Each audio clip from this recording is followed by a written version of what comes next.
Alright, first and foremost, I want to say Kal La, La Abba, Yahweh, by Hashem, Mashiach, Wahamalak, Yahweh Shah.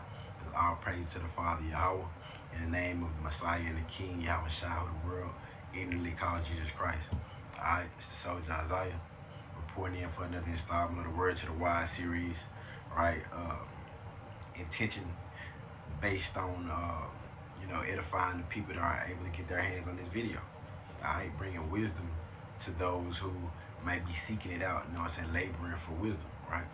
And so, the subject matter for today's video is an idle mind is the devil's playground, right? We hear this saying a lot, growing up. Idle mind is the devil's playground, woo woo. So they try to, our parents or our, people that were above us, were guardians, uncles, aunties, right?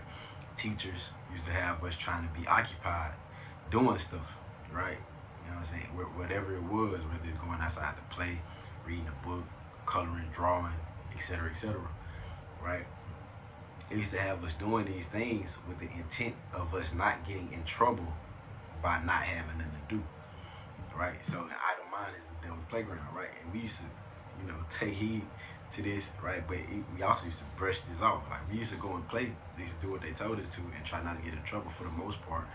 But then we also used to brush these things out, right? But then, like, I read in the scriptures, right? I'm gonna go to Sirach 33. We're gonna mostly be in Sirach for this video. It'll be a quick one, just reading over a few passages, just showing you the relevance of being continually occupied in the meditations of the law and the prophecies and these words of wisdom. All right, so like I say, man, we're gonna go to Sirach 33. We're gonna start at verse 25.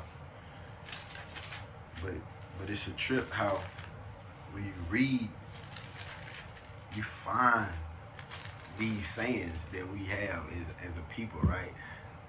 That's how you know we are these people, because you find the sayings that we are, the saying that we hold on to and that we perpetuate, right? Our little proverbs, our idioms that we perpetuate, right? We find them within the scriptures, right? And that's a proof that our spirit bears witness with the spirit of the Most High, that we are the children, we are the children of God, we are the people of Israel. You see what I'm saying? Right. So we're gonna go to Sirach 33, verse 25. It says, "If thou set thy servant to labor, thou shalt find rest. But if thou let him go idle, he shall seek liberty." So we starting off with the idea of an actual servant, right? So we have to bring our own bodies, our own minds, every thought into subjection, into servitude to Yahweh Bashim Yahushua, right? That's the importance of us looking at ourselves as a servant, right? Because we are also fellow servants in Christ. You understand? But when you look at this analogy, right, it's talking about an actual servant, an actual slave. It says if you put him to work, put him to labor, you shall find rest. But if you allow him to go idle, he will seek liberty. He started meditating, started pondering, trying to, trying to imagine ways for him to get over on you and escape and seek liberty. You understand? But the more you got him at work, he don't got time to be plotting while he's working. He's focusing on plowing. He's focusing on, harvesting. He's focusing on cleaning. He's focusing on whatever it is, maintaining the livestock, etc., etc. He can't think of ways to escape while he's always occupied in all these activities, all these responsibilities, right? In the same way, HASHATAN doesn't have an entry point for your brain, right? He can't. He doesn't have any available entry into your brain if you're always occupied in godly things. You understand? He can't sneak in. There's no way for him to sneak in. There's no back door for him to sneak into if you're always occupied in these righteous thoughts, in these godly conversations, right? And so that's why you have to look at yourself as a servant. Look at your brain as something that's serving you, and you as serving your community and your nation as a whole, right? And once you look at yourself like that, you will begin to give yourself more and more labor. Understand? It says, "A yoke and a collar do bow the neck, so are tortures and torments for an evil servant." Verse 27. And this the proof that, idle mind is Devil's playground. It says, send him to labor that he be not idle, for idleness teacheth much evil. Mm. What it say? Idleness teacheth much evil. The more you have the opportunity to just sit back and just, think, scroll on Instagram, scroll on Facebook, and see all this weakness, all this vanity, the more it starts to seep into your mind, the more it starts to corrupt your truth, right? And so you don't want any pesticides getting into your roots, man. You want to go ahead and eliminate all idleness as much as possible, right? Not saying that you don't want to be able to have leisure. You understand? Obviously, there are times for leisure, but you don't want to have your mind idle in those times either, because it says too much leisure is how you get wisdom. You have to be able to step away from your job, step away from your career, step away from all of those other responsibilities if you're really trying to seek wisdom. You understand? So I'm not saying don't have leisure time, right? Don't have time where you can sit down and study, right? But I'm saying don't be idle-minded when you're in your leisure, if you understand. Right, so it says, verse 28, set him to work. I'm going to read verse 27 again. It says, send him to labor that he be not idle, for idleness teacheth much evil.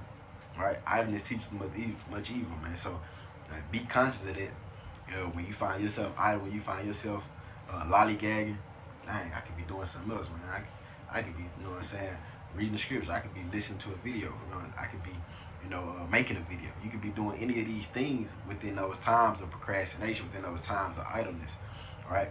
And by you saying, I could be doing this, I could be doing this, not only are you storing yourself riches in heaven, but you're also preventing yourself from being digressive, right? You don't want to be regressive within your walk, man. You want to always push it forward, push it towards the mark, right? Through the Spirit. So we're going to get Sirach 39 to continue this thought forward, man. We're going to go to Sirach 39. We're going to read this for a minute. And this just to show you what kind of spirit you should be in, right? So it says idleness teaches much evil, right? So let's see how you should be. This is the book of Sirach, chapter 39 from the top. It says, but he, and if you read from chapter 38, and starting there around by verse 24, I'm going to read verse 24, right? Actually, the wisdom of a learned man cometh by opportunity of leisure. This is the context for Sirach 39 and 1, right? It's starting in Sirach 38 and 24. It says, the wisdom of a learned man cometh by opportunity of leisure, like I was just explaining. And he that have little business shall become wise, right? If you don't have a lot of responsibilities, you can become wise because you have that time that you can exert towards. You have those opportunities, those ample amounts of opportunities that you can exert towards seeking out the truth, seeking out wisdom, meditating on things that you know about, meditating on things that you don't know about, considering the ways, asking the Most High, praying, etc., etc. You do these things within your times of leisure, right? Within your time that you don't have much business to take care of, right? So that's where it starts. And then from there, it speaks about all of these different tradesmen, right? The carpenter, right? The metal worker, the goldsmith. You understand? All of these different people that have responsibilities. They call them to find mastery within their skills, right? Within their trade, they find mastery within those. But seeking that mastery prevents them from the leisure of seeking wisdom. You understand? So they don't have what you would say a work-life balance. You understand? They don't have that. You understand? They are continuously meditating on their work, on their craft, trying to master their craft, trying to become the best of their craft, which is beautiful. Right? We need those people for the city, like the scripture is going to speak about. You should read from Sirach 38 and 24 all the way through to where I'm about to end at Sirach 39 and roughly around the 11th verse. Right? But we're going to go back to Sirach 39 and 1. It says, but he that giveth his mind to the law of the Most High and is occupied in the meditation thereof will seek out the wisdom of all the ancient and be occupied in prophecies. Right? So the ones that are able to occupy their minds in the meditations of the laws and the prophecies are the ones that are going to have the wisdom. Right? But if those that find themselves occupied in the businesses that put food on the table and keep the city going, right? Like you think about somebody that do maintenance for apartments, bro. They don't call 24/7. They don't call it. How can I meditate and take heed to parables and think about parables, trying to figure out parables, if I'm always going from house to house fixing other folks' problems? Understand that you have too much business to become a wise man. Right? You can become wise in your craft, but you're not going to be as wise as you could be within seeking out all the wisdom of the ancients. You understand? Verse 2, it says, he will keep the sayings of the renowned men, and where subtle parables are, he will be there also, right? Because he don't have that much business to tend to. Right? So he had the ability, the leisure, the luxury of being able to go out and seek these parables, be around the old heads that know things within the nation, the things in the nation, right? Verse 3, he will seek out the secrets of grave sentences and be conversant in dark parables. He shall serve among great men and appear before princes. He will travail through strange travels. Like he shall travel through strange countries, for he have tried the good and the evil among men. He will give his heart to resort early to Yahweh that made him, and will pray before the Most High, and will open his mouth in prayer and make supplication for his sins. When the great Lord will, he shall be filled with the spirit of understanding. He shall pour out wise sentences and give thanks unto Yahweh in his prayer. Right? And this is all from him being occupied in the meditation of the laws and the prophecies. Right? Without their occupation, without their ability to be able to focus on these things, you wouldn't be finding yourself in these situations. You wouldn't find yourself in this esteem amongst the people of the wise people of the nation. It says, verse 7, he shall direct his counsel in knowledge, and in his secrets shall he meditate. Right? But where do you find the opportunity to be idle within this? Even with him not having an actual trade that he's trying to master, he's still not idle within his mind. He's still meditating continually on these things that he find more important, which is the wisdom, which is the understanding that we should all be seeking. It says, he shall show forth that which he have learned, and shall glory in the law of the covenant of Yahweh. Many shall commend his understanding, and so long as the world endureth, it shall not be blotted out. His memorial shall not depart away, and his name shall live from generation to generation. And just off the strength of becoming wise and teaching people the wisdom of the ancients, because they don't have time to find these things out, right? So they come to you, and you give them the quick breakdowns, right, through the Spirit. Right? That's the benefit of us creating these videos on YouTube, going out and teaching at camp, because we are the ones laboring. We're, like the scripture say in Matthew 23:11, the greatest among you shall become a servant. So the greatest of us, the teachers, the best leaders amongst us within this truth, we become servants for the others that don't have the opportunity or don't have the faculties to be able to become as esteemed within this truth. Right? So they come to us for the answers, the breakdowns, and so we become servants to those that are servants to their crafts, right? Or servants to whatever else that they may find themselves in subjugation to. Right? But us, we are those that are servants and subjugated to the teaching. You know what I'm saying? Laboring not only for ourselves, but for everyone that seek knowledge, like the scriptures say. Right, this is Sirach 33 too. I believe this is Sirach 33 though. It was just on there, man. Think not. Come. This is the book of Sirach 33:17. It says, consider that I labor not for myself only, but for all them that seek learning. And so this laboring, this continual meditation, this is not just for ourselves, not just for us to be able to say we smart, for us to be able to say we wise. Right? This is for everybody that seeks learning, because like I said, everybody doesn't have the leisure to be able to find these things out. So they come to us, and we've already found these things out. We've already labored. And like, for one, our praise to the Most High for our elders who also did a lot of laboring and were able to bestow these things upon us and like expedite, our understanding, expedite the rapidity of us enlarging our level of understanding. Right? We gotta say all praise to our elders and all the teachers like the scripture said, they deserve double honors, man. So double honors to those people, you know what I'm saying, that have put in those bricks, that have built this house for us to already have a good foundation, and now we're just building off of that, right? We're just coming into more, like I say, many shall grow wise, right? More and more learning is coming about, right? The Most High is starting to reveal more and more things to us. But it was predicated upon the found. All of our understanding is still predicated off the understanding of those that labored before us, right? And so with that, we're gonna say called law. But verse 10, yeah, we're gonna back in Sirach 39 and 10. It says, "Nation shall show forth his wisdom, and the congregation shall declare his praise. If he die, he shall leave a greater name than 1,000, and if he live, he shall increase it." You see that? It says, and if he live, he shall increase it.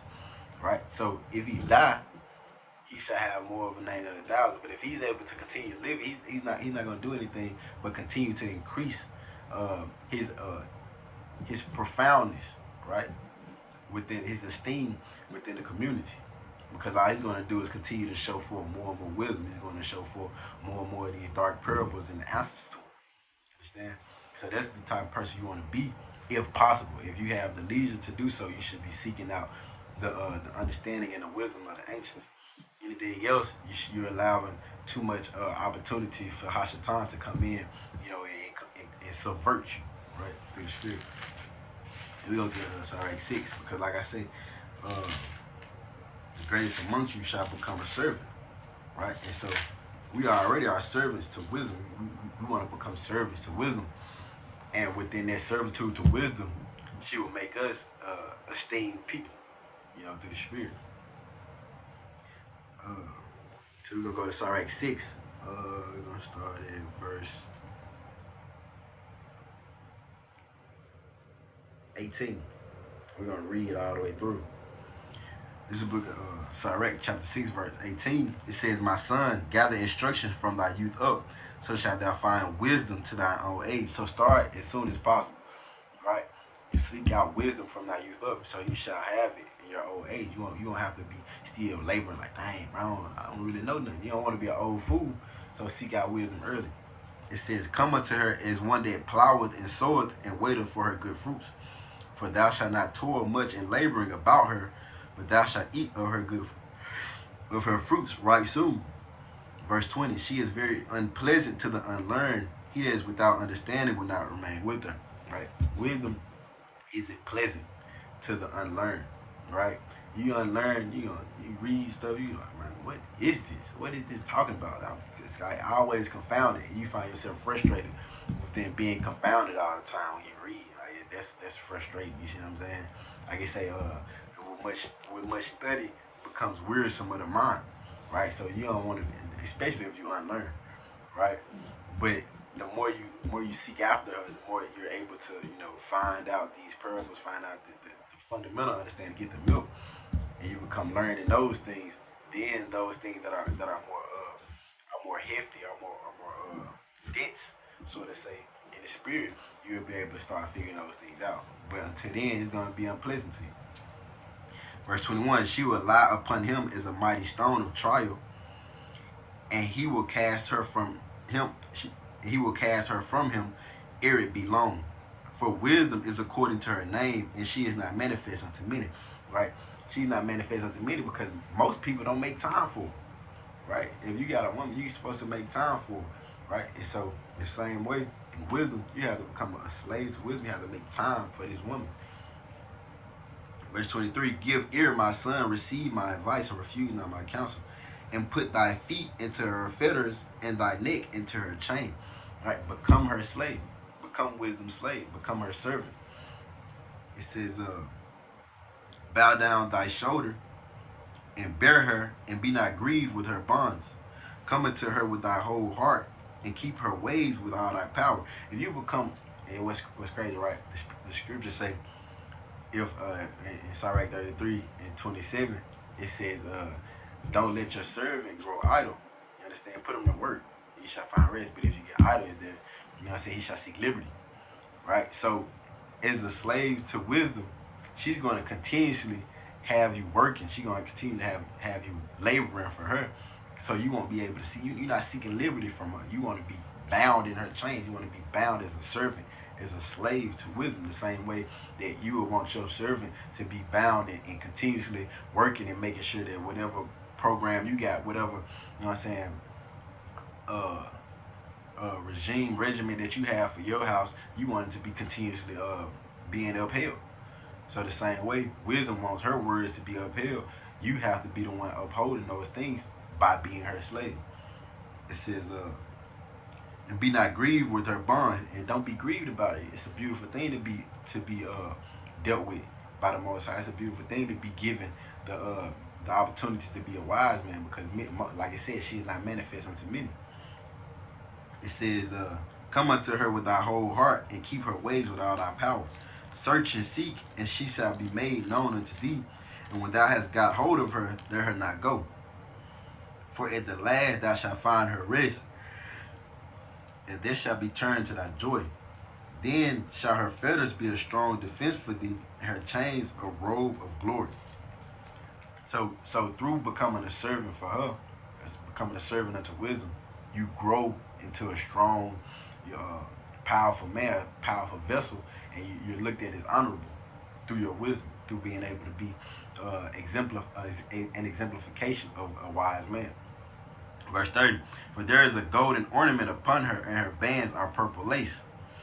Thou shalt put her on as a robe of honor, and shalt put her about thee as a crown of joy. And like I said, the person that's able to meditate and occupy his minds in the law and in the prophecies, was going to have, he's going to have a name better than 1,000, right? So in the same way, that's coming from becoming a slave unto wisdom, as you see. Verse 32, my son, if thou wilt, thou shalt be taught, and if thou wilt apply thy mind, thou shalt be prudent. But what? You have to apply your mind. You can't allow idleness to sit in within your mind. You find yourself idle. Like, let me go read some parables of Yahweh, see if I can figure it out without reading them. You understand? Like Yahweh spoke in parables, so go read his parables. Go read the parables of Solomon. Go read the parables in Sirach. Right? Seek these things out, and you shall become wise. But if you just idle, I'm gonna just scroll on Instagram all day, I'm gonna scroll on Facebook, man, don't count on being wise, because you're not putting in the labor. You're not putting yourself, your feet and your hands in the fetters and bonds of wisdom. So you can't expect wisdom to come out of no work towards it, right? It says, if thou love to hear, verse 33, if thou love to hear, thou shalt receive understanding. If thou bow thine ear, thou shalt be wise. Stand in the multitude of elders, and cleave unto him that is wise. Be willing to hear every godly discourse, and let not the parables of understanding escape thee. See, you're not giving yourself idleness, an opportunity to be idle. You see that? Because you're always occupied in these wise sayings, these parables, these godly conversations. It says, and if thou seest a man of understanding, get thee betimes unto him, and let thy foot wear the steps of his door. Verse 37.